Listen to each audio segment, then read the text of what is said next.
Donc bonjour à toutes et à tous. Merci à l'équipe de Louange pour ce bon moment que nous avons vécu. Merci à Lucille pour ce témoignage. Ça m'a encouragé et je trouve que c'est une bonne introduction au thème de ce matin. Alors on va parler de la louange et j'ai intitulé mon message « Ça va dépoter ». Alors je vais commencer avec une question. Est-ce que ça t'est déjà arrivé d'être rebuté par une idée d'un paradis un peu à l'image de celle-ci, quelque chose de similaire, où c'est chacun avec sa petite harpe sur un petit nuage blanc, un lieu tout blanc, ennuyeux, terne, sans intérêt, sans relief. Ça ne donne pas très envie. Et peut-être que tu t'es déjà dit, ah ouais, ça va être comme un culte interminable. Ça va être, pour les catholiques, une messe sans fin. Ça serait horrible. Et je n'aurais même pas de téléphone portable pour me distraire quelque temps. J'ai même entendu les gens dire, je préfère aller en enfer, ça va être beaucoup plus intéressant. Alors, ils n'ont rien compris, mais bon. Je comprends que cette image-là ne soit pas forcément très parlante pour tout le monde. Alors, j'ai une autre question. Est-ce que ça t'est déjà arrivé d'arriver devant un magnifique paysage et juste t'exclamer « Waouh, qu'est-ce que c'est beau, qu'est-ce que c'est magnifique ?» Moi, oui. C'est ça le principe de la louange. C'est s'émerveiller devant quelque chose ou quelqu'un de beau, de magnifique, digne de notre admiration. Donc, ça peut être un coucher de soleil, une pièce de théâtre, une action, une personne. Et généralement, quand ça nous arrive, je pense que ça vous est déjà arrivé aussi, vous avez envie de partager ces sentiments. Voir un super coucher de soleil tout seul, c'est bien. Mais dire à quelqu'un d'autre, « Waouh, qu'est-ce que c'est beau !» Partager ce moment avec quelqu'un que vous aimez, c'est encore mieux. Et c'est ça le principe de la louange ensemble. C'est de nous dire les uns aux autres, « Waouh, qu'est-ce que c'est beau, qu'est-ce qu'il est beau, qu'est-ce qu'il est bon » à propos de Dieu. Et les fans de foot, c'est la même chose. Hein. Quand ils voient une belle action, après le match, en général, ils vont revoir l'action. « Ah, vous avez vu comment il a dribblé l'autre, il a passé 3 défenseurs, etc. Bah, c'était magnifique !» Ils sont dans la louange, tout simplement. C'est ça la louange. Et partager quelque chose qui nous fait plaisir, que nous aimons, que nous trouvons beau, augmente notre joie, en fait. Voilà le principe de base. On aime bien parler des choses qui nous enthousiasment. Moi, à ma conversion, il y a plus de 20 ans, j'étais tellement excité par l'amour de Dieu que j'en parlais avec tout le monde. Je disais à tout le monde, « Ah, vous n'avez pas compris combien Dieu est bon, combien il vous aime. Et je trouve qu'il m'aime, c'est génial, il faut que tu trouves ça aussi. » On aime bien, ça me remplissait le cœur. Et c'était une forme de louange, bien sûr indirecte. Je ne disais pas à Dieu, mais je disais aux autres. Je faisais les louanges de Dieu, l'éloge de Dieu aux autres. Qu'en est-il donc de notre louange vis-à-vis de Dieu, que ce soit individuellement ou ensemble? Est-ce qu'on la vit de façon aussi naturelle et spontanée que de s'extasier devant un beau tableau, par exemple? Est-ce qu'il faut, entre guillemets, se forcer à louer même quand on n'a pas envie? Si non, qu'est-ce qu'on fait de tous ces commandements bibliques où c'est un peu un commandement bénis Dieu ô mon âme, tous ces commandements bibliques à adorer Dieu. Si c'est un commandement, pourquoi? Est-ce que Dieu aime bien qu'on flatte son ego? Voilà, c'est quoi? Qu'est-ce qu'on fait de tout ça? On va lire ce matin, toujours dans cette série de l'Apocalypse, le chapitre suivant. On était dans la semaine dernière dans le chapitre 13. Donc du coup, chapitre 14, nous allons lire les 5 premiers versets de ce passage. Excusez-moi. Donc, Apocalypse chapitre 14. Alors je vis l'agneau qui se tenait debout sur le mont Sion, et avec lui les 144 000 qui portent son nom et le nom de son Père inscrit sur leur front. J'entendis une voix qui venait du ciel et qui résonnait comme de grandes eaux, comme le grondement d'un coup de tonnerre violent. C'était comme le son d'un orchestre de harpistes jouant de leurs instruments. Tous ces gens chantaient un cantique nouveau devant le trône, devant les quatre êtres vivants et devant les représentants du peuple de Dieu. Et ce cantique, personne ne pouvait l'apprendre, excepté les 144 000, les rachetés de la terre. Ce sont ceux qui ne se sont pas souillés avec les femmes, ils se sont restés vierges, ils suivent l'agneau partout où il va, ils ont été rachetés d'entre les hommes pour être offerts comme des premiers fruits à Dieu et à l'agneau. Il ne s'est pas trouvé de mensonge dans la bouche, ils sont irréprochables. Voilà notre texte. Alors, avant de tirer quelques leçons de ce texte, j'aimerais simplement éclairer 5 éléments symboliques du texte. Pour rappel, c'est un livre symbolique, Apocalypse, il faut comprendre les symboles pour comprendre de quoi ça parle. Donc, un premier élément, peut-être que vous ne savez pas, le mont Sion, qu'est-ce que c'est? C'est le nom de la colline où était bâti le temple de Jérusalem. Ça signifie donc le lieu de rencontre entre le ciel et la terre.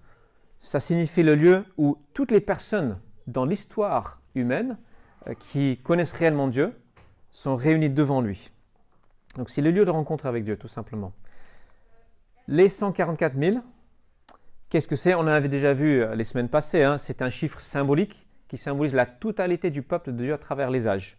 12, chiffre du peuple de Dieu, fois 12, Ancien et Nouveau Testament, fois 1000, grand nombre, voilà. Et c'est dit clairement que c'est tous les rachetés, toutes les personnes qui appartiennent réellement à Dieu. Qu'est-ce que ce cantique que personne ne peut apprendre? Eh bien, seules les personnes qui connaissent réellement Dieu peuvent réellement le louer. C'est le chant de l'agneau. C'est ce chant qui vient lorsque nous avons une vraie connaissance de Dieu. Et cette connaissance véritable du Père passe par le Fils, Jésus-Christ. C'est le chant de ceux qui connaissent Christ et sa grâce, ceux qui lui appartiennent. Verset un peu bizarre, ceux qui ne se sont pas souillés avec les femmes, comme si les femmes ont été intrinsèquement quelque chose de sale. Non, ce n'est pas ça. Nulle part dans la Bible, il est dit que la relation sexuelle est mauvaise en soi. C'est pas ça. C'est un cadeau de la part de Dieu. D'ailleurs, la plupart des apôtres étaient mariés. Donc si on prenait ce verset au sens littéral, les apôtres ne seraient pas là non plus. Donc ce n'est pas au sens littéral. Dans la Bible, l'infidélité à Dieu est très souvent comparée à l'adultère ou à la prostitution. Donc c'est une image pour parler des personnes qui sont restées réellement fidèles à Dieu. Et c'est dit dans la phrase suivante, ils suivent l'agneau partout où il va. C'est une autre façon de dire la même chose. Ils suivent Christ, l'agneau, partout. Ils sont fidèles. Et enfin, le 5e point, il ne s'est trouvé aucun mensonge dans leur bouche. Est-ce que ça veut dire que si tu as dit un mensonge dans ta vie, tu seras exclu du paradis? Dans un sens, oui, si tu n'es pas pardonné.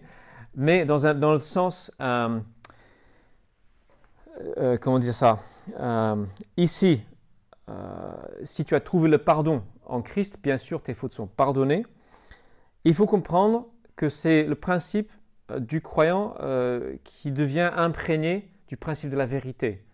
La vérité devient pour lui une seconde nature. Et c'est ce que nous sommes appelés à devenir, des gens fidèles et vrais, véritables. C'est la nature de Christ. Dans ce livre, il est appelé, donc c'est une vision de Christ comme un cavalier sur un cheval blanc. C'est Christ, il s'appelle fidèle et véritable ou vrai.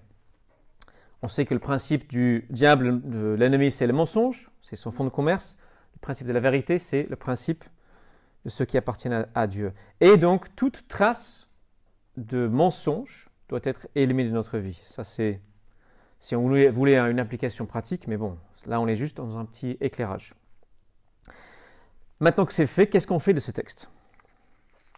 Alors, je vais simplement vous partager 2 idées que je trouve centrales ici, personnellement. 1, ça va dépoter. Et 2, je suis une offrande, donc j'ai à m'offrir. Cette louange céleste n'a vraiment rien d'ennuyeux. Ça va être magnifique, incroyable, époustouflant, éblouissant. Ce sera tout sauf un truc ennuyeux sans fin. Un orchestre de harpistes au son de tonnerre, c'est autre chose que chacun sur son petit nuage blanc. Pensez donc au meilleur concert auquel vous avez assisté dans votre vie. Multipliez le volume par 10 sans que ça vous pète les oreilles. Multipliez la beauté de la musique par 50. Vous êtes là avec vos meilleurs amis. Il n'y a que des morceaux que vous adorez, que les meilleurs morceaux du groupe, si c'est un groupe. Et en plus, ils font des nouveaux qui sont encore meilleurs, les choses que vous n'avez jamais entendues auparavant, des harmonies. En plus, tout le monde chante ensemble dans un mélange d'harmonies incroyable. Il n'y a pas de vidéoprojecteur, mais bizarrement, tout le monde connaît les paroles par cœur. C'est juste extraordinaire. Il ne faut pas louper ça. Il ne faut pas louper ça. Et louer Dieu dans ces circonstances-là sera 100% naturel. Ce sera juste impossible de faire autrement. Tellement on va s'extasier devant qui il est. Ça va être grandiose. Et ce n'est pas non plus la seule chose qu'on fera pendant l'éternité. La Bible explique qu'on aura des tâches à accomplir, intéressantes, utiles. Mais j'espère que nous aurons beaucoup. Enfin, je pense que nous aurons envie d'avoir beaucoup de moments comme ça. Premier point. Deuxième point que je retiens, je suis une offrande. Alors, c'est au verset 4 qui dit que ceux qui appartiennent, les rachetés, ceux qui appartiennent à Dieu, à Christ, ont été rachetés pour être offerts comme des premiers fruits à Dieu. Donc ça veut dire que moi je suis et toi tu es, si tu es chrétien, tu es une offrande à Dieu par Christ. Une bonne odeur qui est offerte à lui. Alors qu'est-ce que ça vous fait de penser que moi je suis offert à quelqu'un? Il y a deux manières de voir. Il y a une manière rabaissante et une manière honorante de voir la chose. La manière rabaissante, c'est un peu analogue à cette idée. Dans l'Antiquité, les gens pouvaient acheter et vendre des esclaves. Ces esclaves étaient la propriété de leur propriétaire. Et on pourrait imaginer que tu étais esclave, on t'a acheté au marché des esclaves et on t'offrait à quelqu'un d'autre comme cadeau. C'est plutôt rabaissant. Et certainement aujourd'hui, les gens vont réagir, non, moi je suis ma propre personne, je ne suis pas à vendre. Ça, c'est l'image, je pense, les personnes qui ne connaissent pas Dieu et son amour pourraient être tentées de voir la chose comme ça, mais je propose plutôt l'angle honorant, c'est-à-dire, imaginez encore dans l'Antiquité, une société très traditionnelle, un père riche cherche une épouse pour son fils. Et il va dans une famille pauvre et il trouve une fille quelconque, pas de beauté particulière, peut-être pas une laidronne, mais en tout cas rien pour elle. Et il dit, j'aimerais que mon fils épouse votre fille. Mettez-vous dans la peau de la famille inverse, ils sont sidérés. Ce gars riche, propriétaire. La fille rencontre le fils, elle tombe amoureuse de lui.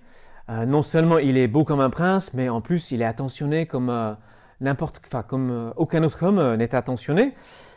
Et les fiançailles sont organisées et la famille offre leur fille en mariage. C'est dans ce sens-là que nous sommes offerts à Dieu. C'est un privilège, c'est une joie et en plus c'est consenti parce que nous sommes d'accord d'être offerts dans ce cas-là. C'est une joie. C'est un honneur d'être choisi. La réalité, c'est que toi et moi, nous ne sommes pas au centre de l'histoire, de l'univers, c'est Dieu qui est au centre. Le Père et le Fils et l'Esprit sont au centre. Nous, en tant que la fille de l'histoire, nous jouons un rôle certes important, mais un rôle second. Dans cette histoire, la fille a juste à donner son consentement. C'est le Père et le Fils qui font les démarches. Mais ce que je peux vous garantir, ce que je peux te garantir, c'est que plus tu t'offres à ce Dieu-là, excusez-moi, plus tu seras comblé de joie. Ça, je le sais de tout mon cœur. C'est aussi simple que ça. Si son nom est inscrit sur ton front, c'est-à-dire que tu as accepté ce nouveau nom de famille, tu es entré dans cette nouvelle famille, comme une épouse souvent change de nom, prend le nom de son mari, eh bien, tu as accepté déjà de t'offrir à lui. Et la louange, qu'est-ce que c'est? C'est de nouveau, je m'offre à lui. Je dis, je suis à toi, je vais au bout de ma démarche, j'ai déjà commencé, mon cœur est à toi et je t'offre de nouveau qui je suis. Et c'est ça qui rend notre âme heureuse, tout simplement.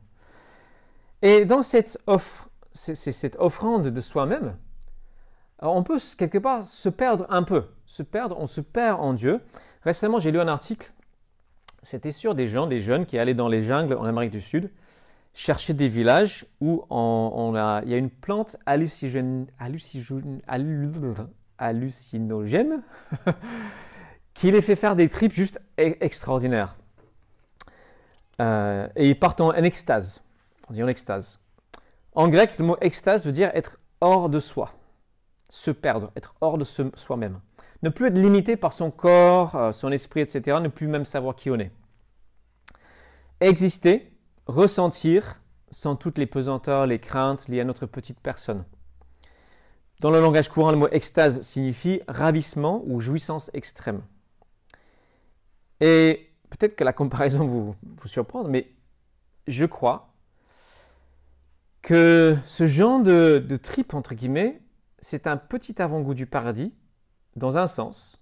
Alors bien sûr, après, on retombe sur Terre et les conséquences sont assez désastreuses, mais dans le sens d'un décentrement radical par rapport à notre personne et en fait un ravissement extrême. Ces deux choses, curieusement, vont ensemble. Nous ne sommes pas faits pour être le centre de notre univers. C'est Dieu qui est fait pour être le centre de notre univers. Il y a un théologien célèbre qui a dit « Il y a dans chaque homme, chaque femme, un trou dans son âme, un vide en forme de Dieu. Et ton âme est criblée de trous. Il n'y a pas que celle-là, il y a plein de trous. Le paradoxe, c'est que lorsque nous nous offrons avec ces trous, Dieu les comble et nous sommes plus pleins, plus remplis. Ces trous, ce sont tes propres péchés, ce sont les conséquences des péchés des autres, en toi, sur toi. Et dans la louange, ces trous peuvent être, au moins pour un temps aujourd'hui, comblés. Jeudi de la semaine passée, Michael et Mélodie nous ont offert une soirée de louange. On était derrière les écrans.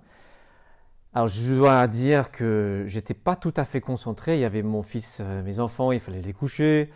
Il y avait ceci, il y avait cela. Sur l'ordinateur, il y a des notifications. Voilà, plein de distractions possibles. Mais j'ai regardé et j'ai vraiment été béni et rempli et fortifié et encouragé parce que j'étais dans la louange avec eux, parce qu'ils m'ont porté devant Dieu et c'était merveilleux. J'étais dans cet amour de Dieu qui se partage. Dieu veut prendre plus de place en moi parce que c'est bon pour moi, tout simplement. C'est bon quand il le fait. Alors je reviens à cette question pour terminer. Est-ce qu'il faut s'obliger à louer Dieu même quand on n'a pas envie? Nous vivons dans un monde qui est déformé par le péché. Nous sommes tous déformés un peu quelque part, tordus quelque part.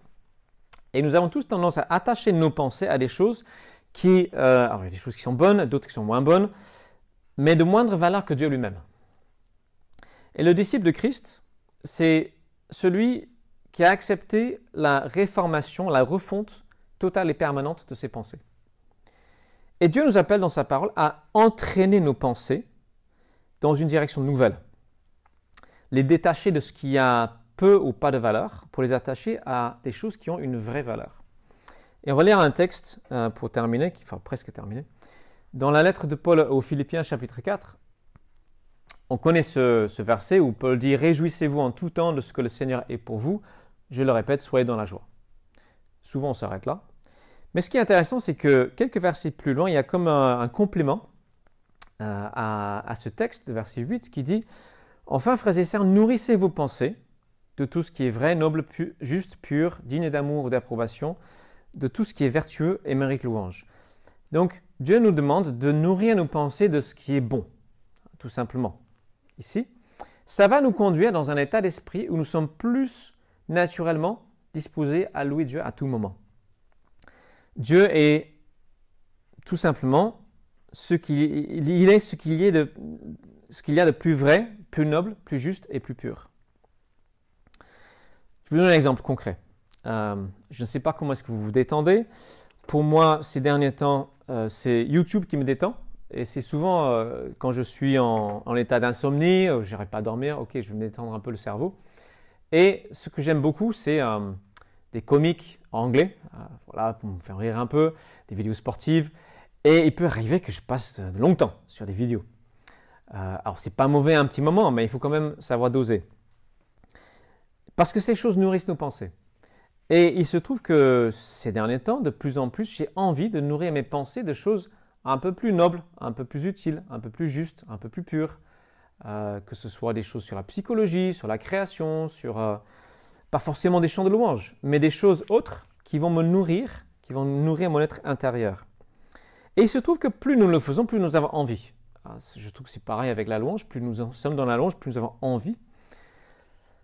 Tout cela va avoir un impact positif, globalement, sur notre être, notre personne, notre désir, notre envie de Dieu. Et rendre notre louange plus spontanée, plus naturelle. Si Dieu nous commande d'entraîner nos pensées, c'est qu'il sait qu'on a besoin de faire quand même un effort dans ce qu'on choisit de mettre en nous, de quoi on nourrit nos pensées. C'est payant. Et je disais tout à l'heure, sur les louanges, comme d'autres, plus de joie, plus de paix, plus de sérénité, tout simplement. Donc, louer Dieu, c'est nourrir son esprit de ce qu'il y a de mieux, tout simplement. Dépasser le petit cadre limité de notre personne, contempler ce qu'il y a de plus grande valeur, et c'est un fait que nos pensées sur Dieu vont déterminer énormément de choses dans nos vies. Donc, encouragement à entraîner nos pensées. Alors, différentes manières de faire. J'ai parlé de vidéos, mais il y a plein d'autres exemples. Depuis longtemps, le matin, je vais marcher ou parfois courir et j'essaie de prier en même temps. Quand je cours, j'ai plus de mal à me concentrer sur la prière. Donc, du coup, je suis parfois juste dans des petites phrases de louange. Dieu, je te bénis pour cette belle journée. Merci parce que tu es créateur, merci que tu es beau, merci pour tout ce que tu fais. Et ça, j'arrive à faire cela en courant. Récemment, j'ai aussi fait l'expérience d'écrire un psaume. J'ai lisé les psaumes et ça m'a inspiré l'idée d'écrire un vrai psaume, quelque chose de construit. Et là, j'ai compris en fait beaucoup plus pourquoi parfois dans les psaumes, ça saute du coq à l'âne. David est en train de dire « Ouais, Seigneur, je te loue. Seigneur, frappe mes ennemis. Seigneur, je me sens malheureux » dans un même psaume. En fait, parce qu'il m'est arrivé la même chose quand j'écrivais mon psaume. Et en fait, ce qui se passe, c'est que quand je dis les choses, quand je mets les choses, quand je les extériorise, même les plaintes, même les trucs où je ne me sens pas bien, au bout d'un moment, je termine toujours dans la louange. Toujours. À un moment donné, je vais réaliser en fait que Dieu est au-dessus. Donc, je pense que ça va être la même chose pour vous.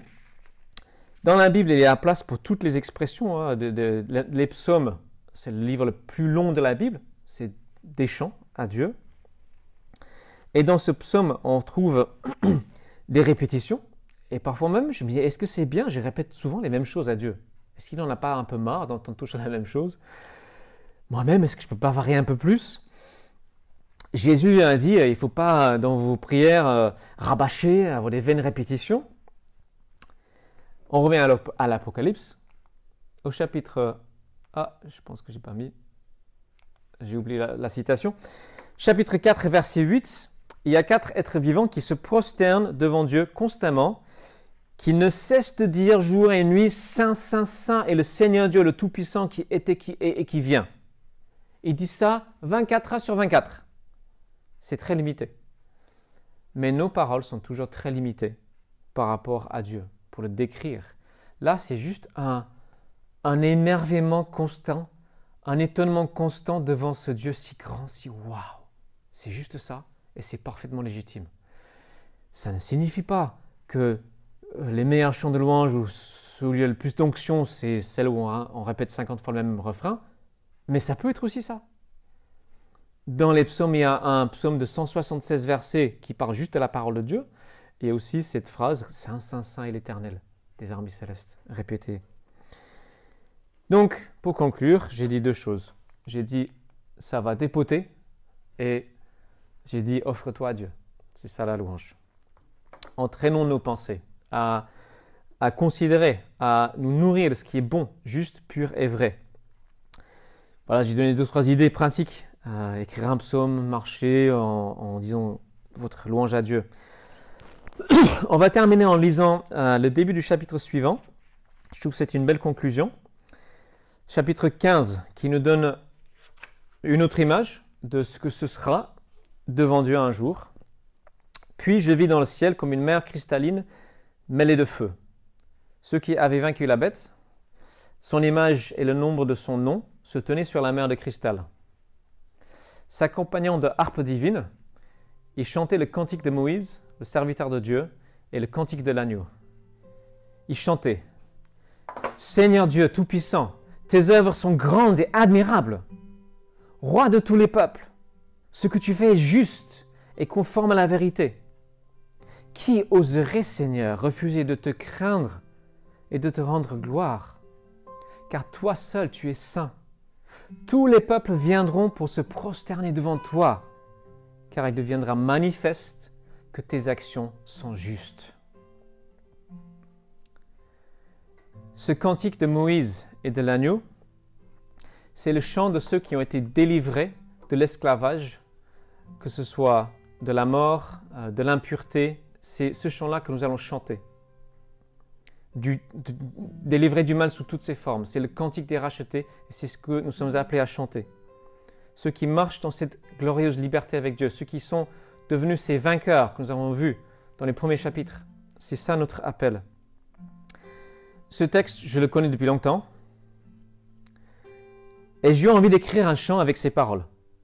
Alors, je me suis dit, j'ai encore une fois l'impression de souvent répéter les mêmes paroles. Et puis, ce matin où j'ai commencé à écrire le chant, j'ai lu dans le psaume... j'ai oublié de faire passer les paroles. Ce n'est pas grave. Dans le psaume 40, j'ai lu ce texte qui dit que tous ceux qui aiment ton salut redisent constamment que l'Éternel est grand. Donc je me suis dit, c'est pas grave, je vais reprendre les mêmes paroles un peu remixées avec une nouvelle mélodie. J'ai envie de dire à Dieu combien tu es grand. Et dans cette grandeur, il y a tout. Hein. Il y a l'amour, il y a la patience, il y a la bienveillance, il y a la justice. Il y a tous ces aspects de Dieu. Donc je vais prendre ma guitare et je vais vous chanter ce chant que j'ai composé. Et je vous encourage aussi à être créatif, à composer. Peut-être que mon chant, vous allez trouver nul. C'est pas grave. Moi, je l'aime bien. Et j'espère que Dieu aussi l'aime bien parce que je l'ai écrit pour lui. Donc ça s'appelle Dieu, tu es Dieu. Tout simplement.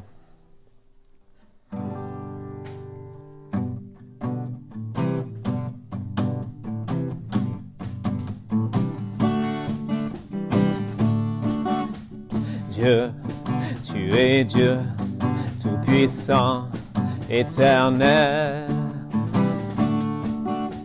Dieu de tout lieu, de tout temps, immortel. Alors je vais passer le... je vais reprendre. On va faire passer les diapos, comme ça vous pouvez suivre, peut-être. Voilà, ça se suit. On va reprendre.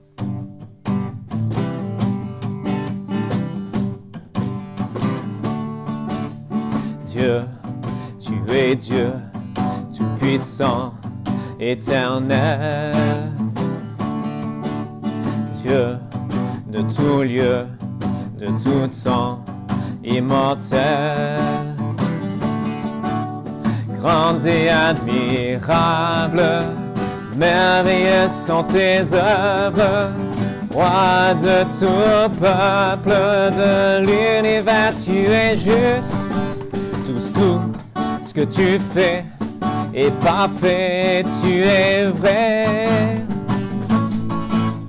Qui oserait refuser de te révérer? Car toi seul tu es saint, oui toi seul tu es saint. Car toi seul tu es saint, oui toi seul tu es saint. Le monde entier verra que tu es vrai. Le monde entier verra ta gloire.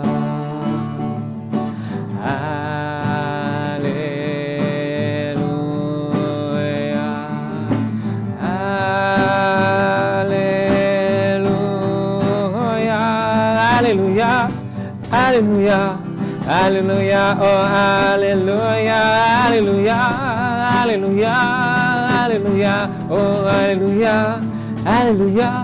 Notre Dieu, tu es grand, tu es franc, tu es vrai, tu es tout près, tu es bon et tu nous réponds. Tu es amour, vers toi je cours, tu es fidèle, tu es ridèle, tu nous appelles sous ton aile. Et nous venons dans ta maison, car tous les peuples s'inclineront devant toi. Oh, oh, oh, tous les peuples s'inclineront devant toi.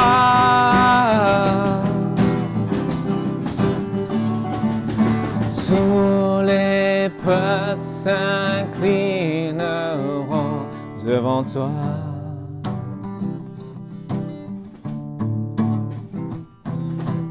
Fils bien-aimé, élevé dans les cieux, nous serons là avec toi dans ce lieu. Grandiose et sublime, magnifique est ton œuvre. Roi souverain, tu nous as attirés à toi. Qui ne pourrait t'adorer et t'acclamer? Car toi, par ta croix, a vaincu l'adversaire. Car toi seul tu es saint, toi seul tu es saint. Car toi seul tu es saint, toi seul tu es saint. Le monde entier verra que tu es vrai.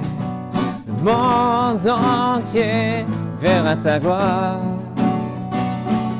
Le monde entier verra que tu es vrai. Le monde entier verra ta gloire. Oui Seigneur, le monde entier verra que tu es juste et véritable. Nous verrons de tes yeux tout ce que nous n'avons pas vu jusqu'à présent. Nous te glorifierons à tout jamais. Seigneur, ce bonheur, nous ne pouvons même pas imaginer maintenant. Merci. Merci pour ce qui vient au nom de Jésus. Amen. J'aimerais inviter les autres de l'équipe de louange à prendre le relais.